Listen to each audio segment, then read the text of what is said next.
Hello friends, good morning. কেমন আছো সবাই? আশা করি সবাই অনেক ভালো আছো, সুস্থ আছো। আমরাও ভালো আছি। আজ হলো শনিবার আর এখন সকাল প্রায় 6:30টার মতো বাজে।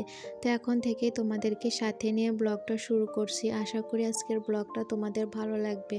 যদি ভালো লাগে তাহলে প্রথম থেকে শেষ পর্যন্ত দেখার অনুরোধ রইল। ওই 6টার দিকে ঘুম থেকে উঠে পড়ছি। ভেবেছিলাম আজ একটু তাড়াতাড়ি ঘুম থেকে উঠবো, তো তারপরেও জানো তো একটু দেরি হয়ে গেছে। ওই 6টার পরপরই ঘুম থেকে আর কি উঠে পড়েছি। আজ হলো শনিবার, তো আজ বারের পূজা করব। তোমরা তো জানোই প্রতি মাসে আর কি আমাদের বাড়িতে বারের পূজা করা হয়, মানে শনি ঠাকুরের পূজা করা হয়। তো আজ আমি নিজেই করব। তো মা আর আজ থাকবে না, আমি একাই মানে করব আর কি। নিজেই এই প্রথম আর কি বলতে পারো যে নিজে একাই পূজা করছি। তো যতটুকু পেরেছি আর কি করেছি, মনের ভক্তি দিয়ে ঠাকুরকে পূজা করার চেষ্টা করেছি। জানি না কতদূর কী করেছি। তো শনি ঠাকুরের কাছে এটাই চাওয়া, যদি ভুল ত্রুটি হয়ে থাকে তাহলে ক্ষমা করে দিও। তো নিজের মনের ভক্তি দিয়ে আর কি পূজাটা করেছি। তো এই জন্য বারের পূজার দিন তো নিরামিষ খেতে হয়, তো এই জন্য সমস্ত কিছু আজ পরিষ্কার করছি। তো সকালে ঘুম থেকে উঠে দেখি মা উঠানটা ঝাড় দিয়ে দিচ্ছে, তো এই জন্য আর উঠানটা আমাকে ঝাড় দিতে লাগলো না। তো আমি এই যে রান্নাঘরে চলে আসছি। প্রথমে আগে রান্নাঘরটা ভালো করে ঝাড় দিয়ে দিলাম, তারপর বাসি ছাই তুলে নিলাম, বাসি উনুনটা লেপে নিলাম। নিয়ে এখন এই যে মশলার কৌটাগুলো একটু মানে একটু ন্যাকড়া ভিজিয়ে তারপর একটু মুছে দিচ্ছি। কদিন আগেই তো পরিষ্কার করেছি, সেভাবে একটা ময়লা হয়নি, শুধুই উপর একটু পরিষ্কার করে নিলাম। তা যেহেতু নিরামিষ, তো এই জন্য একটু সব কিছু সুন্দর করে পরিষ্কার করছি। আর এই যে এটার মধ্যে, এই মিক্সেপটার মধ্যে আর কি খাবার দাবার রাখা হয়। মাঝেরটাতে খাবার রাখা হয়, উপরেরটাতে কিছু কৌটা কাটা আছে, আর নিচেরটাতে আর কি সবজি যে বাজার সবজিগুলো আনা হয় সেগুলো আর কি রাখা হয়। তো সেগুলো এখন সুন্দর করে একটু পরিষ্কার করে নিচ্ছি। তো যেহেতু এখানে মাছ তারপরে আর কি আমিষ জাতীয় খাবার দাবার রাখা হয়, তো নিরামিষের দিন আর কি একটু সুন্দর করে এগুলো মুছে নিলেই আর কি হয়ে যায়। তো ভালো করে একটু সুন্দর করে মুছে নিয়ে সব কিছু পরিষ্কার করা কমপ্লিট করে, আর এঁঠো বাসনগুলো এখনও মাজা হয়নি, ওগুলো কলপারে সমস্ত নামিয়ে রেখেছি। হাঁড়ি কড়াই মানে কালির সমস্ত জিনিসপাতি যে দেখতেই পাচ্ছ সব কিছু নামিয়ে নিয়েছি। এঁঠো থালা বাসন সব কিছু আজ নামিয়ে নিয়েছি। তো এখন এগুলো পরিষ্কার করব। তো ওইদিকে রান্নাঘরটা মুছে নিলাম, শুধু ভেতরটা মোছা হয়েছে, বারান্দাটা আর মুছিনি। ওটা তো রান্না বান্না খাওয়া দাওয়া করার পরে তারপর এটা পরিষ্কার করব। তো বারান্দা তো এখনই মুছবো না, যেহেতু এখন রান্না বান্না করা হবে, তো এবার নোংরা হয়ে যাবে।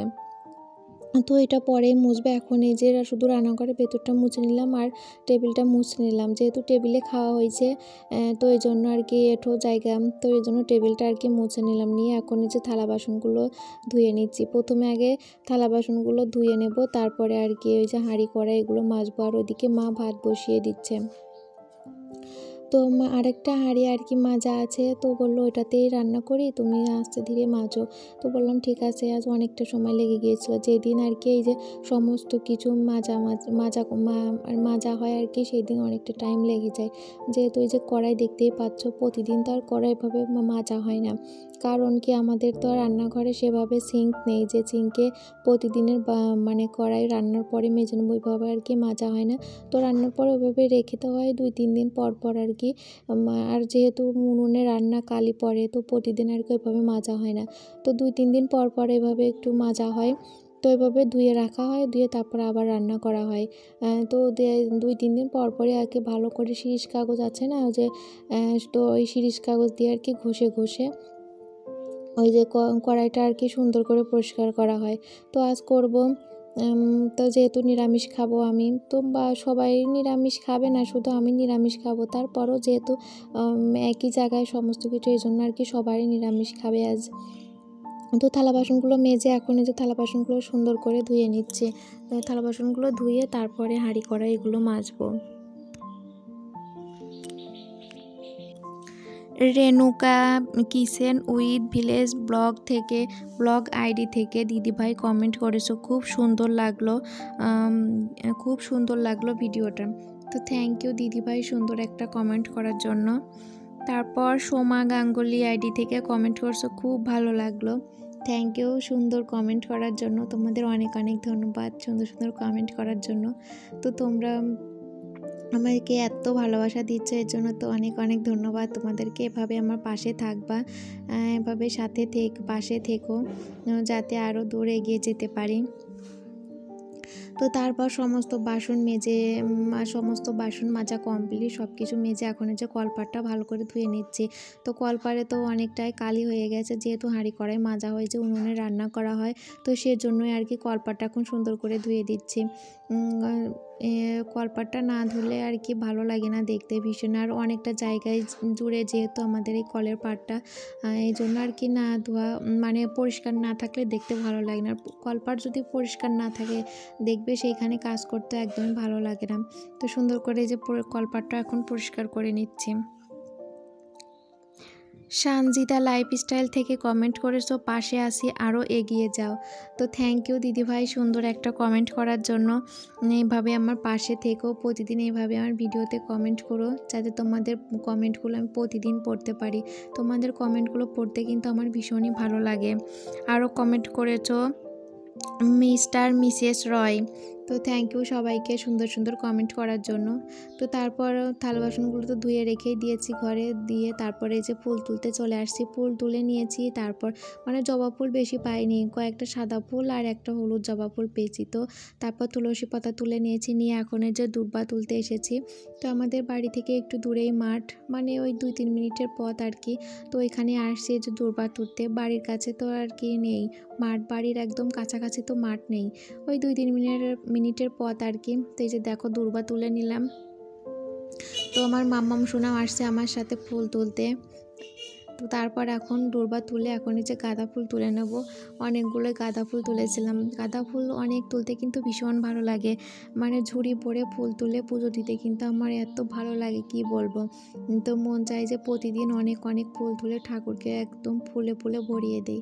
আর জানো তো আমার না মানে যখন থেকে আর কি পূজা শিখেছি আমার ঠাম্মার সাথেও, আমি জানো তো এইভাবে পূজা করেছি। ঠাম্মা যেভাবে করতো আমাকে বলে দিত এইভাবে। তো মানে ঠাম্মা যেভাবে করতো আমি ওইভাবে করার চেষ্টা করতাম, আমার ভীষণ ভালো লাগতো। তো এখন এই যে ফুলগুলো তুলে নিচ্ছি। আর যেহেতু আজ বাড়ির পূজা, নীলকণ্ঠ ফুল লাগবে, দেখতে পাচ্ছ ওই যে পাশের বাড়ি কাকিমাদের ওইখানে আর কি আছে। তো এখান থেকে যে ফুল তুলে নিচ্ছি, মানে যতগুলো আর কি ছিল বেশিরভাগটাই আর কি তুলে নিয়েছি। ফুল দেখলে আর মন চায় না যে রেখে দেই, মনে হয় সমস্ত ফুলই তুলে নেই ঠাকুরের জন্য। তো দেখো অনেক ফুল তোলা হয়েছে। তো ফুল তুলে ঘরে রেখে তারপরে যে এখন পুজোর থালা বাসন নিয়ে চলে আসছি। আর ওইদিকে আর মাম্মাম সোনাকে আর আজ আমি সকালে খাইয়ে দেইনি, তো মা ওইদিকে খাওয়াচ্ছে, বললাম মাকে যে মা মাম্মামকে খাইয়ে দিতে। তো এই জন্য আমি যে পুজোর থালা বাসন নিয়ে চলে আসি, যেহেতু দেরি হয়ে যাবে তাড়াতাড়ি কাজগুলো করার চেষ্টা করছি, যাতে ওই 11টা 11:30টার মধ্যেই সমস্ত কাজ কমপ্লিট করতে পারি। তো সেভাবে আর কি করার চেষ্টা করছি। তো সকাল সকাল উঠলে এই সমস্যাটা হয় না, যদি ওই 6টার দিক থেকে কাজটা শুরু করা যায়, 5:30 6টার দিক থেকে, তাহলে কিন্তু সকালের দিকেই সমস্ত কাজ কমপ্লিট করা যায়।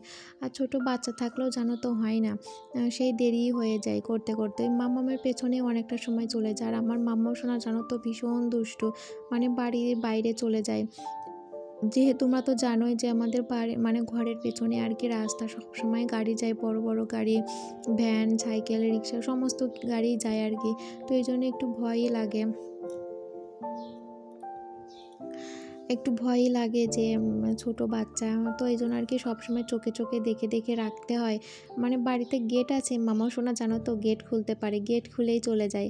তো এই জন্য আর কি একটু চোখে চোখে দেখে দেখে রাখতে হয় যে কোথায় চলে যায় না। এটা করতে জানো তো অনেকটা সময় চলে যায় মামামের পেছনে। সকালের দিকে তো ওকে সময় দিতে হয়, ওকে ঘুম থেকে ওঠার পর ওকে ফ্রেশ করে দেওয়া, জামা কাপড় পরিয়ে দেওয়া, তারপর ওকে ব্রাশ করানো, ওকে খাইয়ে দেওয়া।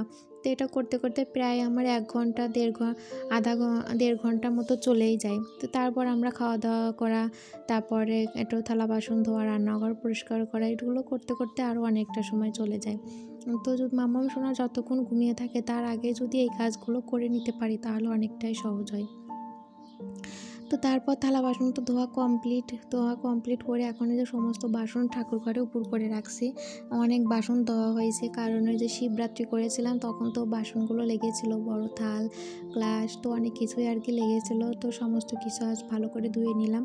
তো কাল আর এগুলো করা হয়নি। তারপর যে পরের দিনে আবার যেহেতু বৃহস্পতিবার ছিল, তো সেই দিনও ওই তাড়াতাড়ি সকালের দিকে আর কি মা কয়েকটা যেগুলো লাগবে সেগুলো মেজে দিয়েছিল, তো সেগুলোদেরকে পূজা দেওয়া হয়েছে।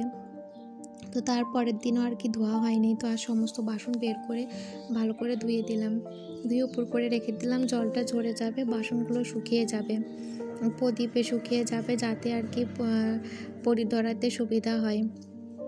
তো এখন এই যে তুলসী আসনটা মুছে নিচ্ছি। দেখতেই পাচ্ছ কতটা বেলা হয়ে গেছে, কত সুন্দর রোদ্র উঠে গেছে। আর যে আমার মামাম সোনার দাদা আসছে, মামাম সোনা ও দাদার সাথে খেলা করছে। যদি মামাম সোনার খেলার জন্য কেউ বাড়িতে আসে তাহলে আর কোনো চিন্তা থাকে না। ওই মামাম সোনা তার সাথে বাড়িতে বসে খেলা করে, তখন খুব সুন্দর খেলা করে জানো তো, একা একা খেলতেই চায় না। তো তুলসী আসন মুছে রান্নাঘরে একটু থালা বাসন ধুয়ে নিয়েছি, রান্নাঘরটাও ভালো করে মুছে নিলাম, পরিষ্কার করে নিলাম। নিয়ে এখন এই যে ঘরের কাজ জানো তো একদম বাকি আছে, ঘরের কাজ এখনও কিছুই হয়নি। তো এইমাত্র ঘরে এসে যে এখন বিছানা তুলছি, বালিশগুলো গুছিয়ে তারপরে যে এখন কাঁথাগুলো গুছিয়ে নিচ্ছি। আর জানো তো এখন না একটু গরমই পড়ে গেছে, দিনের বেলাতে তো বেশ ভালোই গরম লাগে, কিন্তু রাতের দিকে ওই হালকা হালকা ঠান্ডা আছে। তো কম্বলটা এখনও ওঠায়নি, তো কম্বল আর কাঁথা এখনও বাইরে আছে, তো দুইটাই লাগে আর কি। তো মনে হচ্ছে 2-1 দিনের মধ্যে কম্বলটাও তুলে দিতে লাগবে, সেভাবে আর একটা গরম মানে শীত থাকবে না। তো জামা কাপড় ধোয়া বাকি ছিল, বিছানা গুছিয়ে জামা কাপড়গুলো ধুয়ে দিলাম, ধুয়ে তারপর আবার অনেকটা টাইম পরে তোমাদের সাথে দেখা হচ্ছে। এখন ওই দুপুরবেলা, তো দুপুরবেলা স্নান করে নিয়েছি, নিয়ে ঘরের পূজা দিয়ে দিয়েছি। ঘরের পূজা দিয়ে তারপরে যে দেখো বাড়ির পূজা করব বাইরে, তো এই জন্য সমস্ত কিছু 2 থালা তারপরে গামলাতে সমস্ত কিছু গুছিয়ে এই যে বাইরে নিয়ে আসছি। বাইরে বসে এখন পূজার জন্য সমস্ত কিছু রেডি করছি। এখন আগে যে ঘরটা সুন্দর করে স্বস্তিক এঁকে নিলাম, তো এই চিহ্নটা ঘটে আঁকতে কিন্তু আমার ভীষণ ভালো লাগে। আর তারপরে যে আমের পল্লতে একটু সিঁদুরের ফোঁটা দিয়ে দিচ্ছি, দিয়ে এখন এই যে ঘরটা আর কি বসিয়ে দেব। তো ওই কোলা প্রসাদ করছি না, একটু নৈবেদ্য করব আর ওই যে বাতাসা দিয়ে আর কি ছোটো করে পূজা করব। তো ওই যে বৈশাখ মাস আসলে তখন আর কি প্রসাদ গুলিয়ে পূজা করা হবে, সবাইকে নেমন্তন্ন করা হবে। ওই বৈশাখ মাস আর ভাদ্র মাস, এই 2 মাসে আর কি প্রসাদ গুলিয়ে সবাইকে নেমন্তন্ন করে আর কি পূজাটা করা। আর প্রতি মাসে শুধু এই বাতাসা নৈবেদ্য মানে একটু ঘট বসিয়ে ছোটো করে আর কি করা হয়। তো এবার জানো তো এই প্রথমবার আমি নিজের হাতে সমস্ত কিছু গুছিয়ে পূজা করছি। আমার এত ভালো লেগেছে জানো তো, কি বলবো। আমার জানো তো পূজা করতে মানে উপাস থাকতে ভীষণই ভালো লাগে, ভীষণ, সেই বিয়ের আগে থেকেই আমার তো খুব ভালো লাগে জানো তো। এখন আজ আমার এত ভালো লেগেছে, কি বলবো তোমাদের, বলে বোঝাতে পারবো না। তো ভীষণ ভালো লেগেছে। মন চাই যে প্রত্যেকটা পুজো নিজের হাতে সুন্দর করে গুছিয়ে মনের মতো করে পূজা দিতে আমার খুব ভালো লাগে। তো অনেক কিছুই আর কি বিয়ের পর শ্বশুরবাড়িতে এসে অনেক কিছু নিয়মও শিখেছি। বাবার বাড়িতে যে নিয়মগুলো ছিল হয়তো এখানে আর কি সেই নিয়মগুলো নেই, একটু অন্যরকমই। তো আর কি যেখানে যেটা সেখানকার নিয়ম আর কি মেনেই চলার চেষ্টা করি। তো এখন যেহেতু শ্বশুরবাড়িতে আসছি, তো শ্বশুরবাড়িতে যে নিয়ম যেভাবে করে সেভাবে একটু করার চেষ্টা করছি। আর যে শাশুড়ি মাকে দেখে সমস্ত কিছু আর কি শিখে গেছি। তো এদিকে ঘটও বসিয়ে দিয়েছি, পাঁচালিটা সামনে দিয়ে 5 ফুল দিতে হয় ঠাকুরের চরণে। তো 5 ফুল দিয়ে দিয়েছি, প্রদীপ, তারপর ধূপদানি মানে ধূপকাঠি দিয়ে থালাটাও রেডি করে নিয়েছি। এখন এই যে ঠাকুরের জন্য যে ভোগ নৈবেদ্য ভোগ, তো ওইটা আর কি রেডি করছি। আতপ চাল, কলা, বাতাসা, তো এগুলো সুন্দর করে রেডি করে নিচ্ছি। তো এটা দিয়ে আর কি পূজা করছি। আর বৈশাখ মাসে যখন প্রসাদ গুলিয়ে করব তখন তো তোমরা দেখতেই পারবে, তোমাদের সাথে তো সবটা শেয়ারই করবই। তোমাদের সাথে যেহেতু এখন ভিডিও করি, তোমরা দেখো আমার ভিডিও, তা কোনো যেটাই হোক না কেন তোমাদের সাথে সবটাই শেয়ার করার চেষ্টা করি। আর জানো তো এখন যেহেতু ভিডিও করি মানে সব যেটাই করি না কেন তোমাদের সাথে শেয়ার না করলে একটুও ভালো লাগে না, সবটাই তোমাদের সাথে শেয়ার করতে ইচ্ছা করে। আজ মানে যে কাজটা করি, যেটা করব, আরও অনেক জানো তো মনের অনেক কথাও আছে, মন চায় যে তোমাদের সাথে শেয়ার করি। আসলে কি জানো তো, সব সময় তো আর সবটা শেয়ার করা যায় না, পার্সোনাল বলেও তো কিছু জিনিস থাকে, ওই জন্যই আর কি সবটাই শেয়ার করাও যায় না। তো তারপরে যে দেখো সমস্ত কিছু রেডি করে নিয়ে এখন যে পূজাটাও শুরু করে দিয়েছি। পূজার নিয়ম তো অত কিছু জানি না, কিভাবে কি পূজা করতে হয়। ওই মনে মানে মনটা যেভাবে চেয়েছে আর কি, মনে যেটা যেটা বলেছে ওই মনের ভক্তি দিয়ে আর কি পূজাটা দিয়েছি আমি, যেভাবে আর কি পারি তো ওইভাবে আর কি পূজাটা দিলাম। জানি না যদি ভুল ত্রুটি হয় তাহলে অবশ্যই শনি ঠাকুর আমাকে ক্ষমা করে দিও, ক্ষমা করে দিয়ে আমার পূজাটা গ্রহণ করো, এটাই তোমার কাছে কামনা। তো তুমি সবাইকে ভালো রেখো ঠাকুর, সবাই যেন ভালো থাকে সুস্থ থাকে, আর আমার এই বন্ধুরাও যেন সবাই ভালো থাকে সুস্থ থাকে।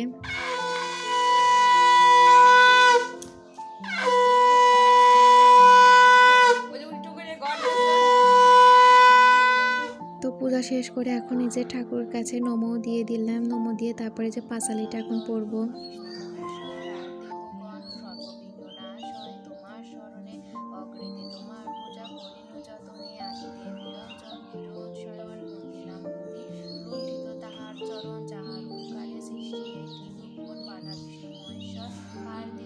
বন্ধুরা আজ হলো শনিবার, তো পাড়ের পূজা দিলাম, আজ একা একাই করলাম, এই প্রথম বিয়ের পর প্রথম একা পাড়ের পূজা করলাম।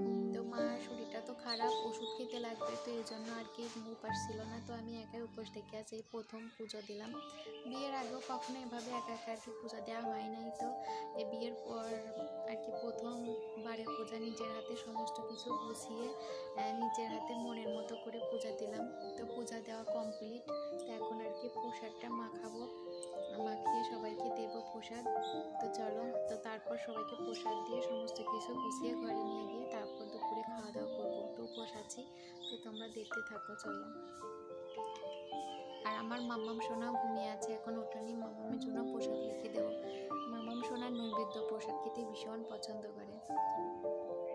তো পূজা দেওয়া শেষ, আর আমার ব্লগটাও আজ এখানেই শেষ করছি। তো কেমন লাগলো ভিডিওটা অবশ্যই কমেন্টে জানাবে বন্ধুরা।